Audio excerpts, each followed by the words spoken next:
All right, well, next up, we've got a winery from the Willamette Valley, one of the original producers, 1974. I think he's only like 5 or 6 years off from the original plantings from David Lett in the late 60s. And then you've got Mr. Ponzi, and then you got Mr. Erath. So there's only a handful of people that you could say were in the Willamette Valley before Myron Redford. And, this guy maybe looked like a little bit of a recluse. A little gangly and tall, and now his hair turning gray, but a fascinating gentleman nonetheless. It's always interesting for me to get to talk to somebody that has a history like this guy does. And really, he's one of the pioneers of the Willamette Valley. And even though he doesn't own a lot of vineyards, he's just got his estate vineyard around his home. This guy's been buying juice from some of the best vineyards in the Willamette for 30 years, 35 years. So wealth of knowledge. Just great to be able to taste these wines. I've had Amity in the past, but I didn't get the wines presented by Myron. I didn't get the spiel. I didn't get his a sense of place that he has about the Willamette. A really enlightening tasting, and some great wines too. You know what? I don't care if you've been hanging around for 35 years in a place and you're making Blanc. This guy's making some very good stuff. The Pinot Blanc. He was one of not much Pinot Blanc in the Willamette. There's a lot of Pinot Gris. That's what they've become known for. So somewhat of a renegade with his Pinot Blanc also. But, a really nice white wine. I would say, fresh pear apples, clean, some nice minerality, 9% Auxerrois.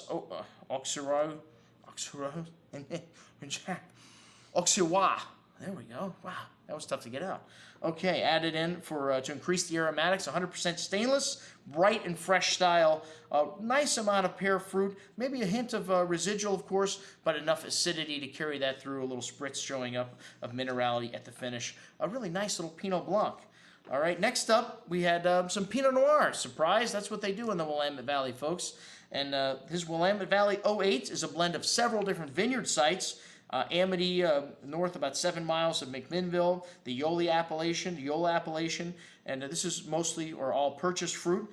And like I mentioned before, he does have 7.5 acres, but these contracts he has go back to 1979 with these growers. So very smooth and velvety on the tongue, a nice burst of black raspberry fruit, hints of oak spice, really nice freshness and nice zesty finish. This 08 vintage.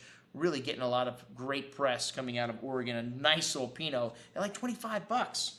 All right, next up, the Crannell Vineyard. And I've been highly critical of 07 as a vintage from the Willamette, but man, this is one of the best 07s that I've had. Only 220 cases of this wine produced. A nice hand of incense-like spice showing on the nose with dried flowers, black spices, volcanic soil kind of showing in the sight here on the nose. And one of the warmer sites, and in 07 you needed that warmth to get ripe, and some lovely tangy red cherry fruit on the tongue. And this wine had an array of spice, wonderful freshness, and a long finished floral and oriental spice showing there again as well. Wow, most excellent stuff. 37 bucks.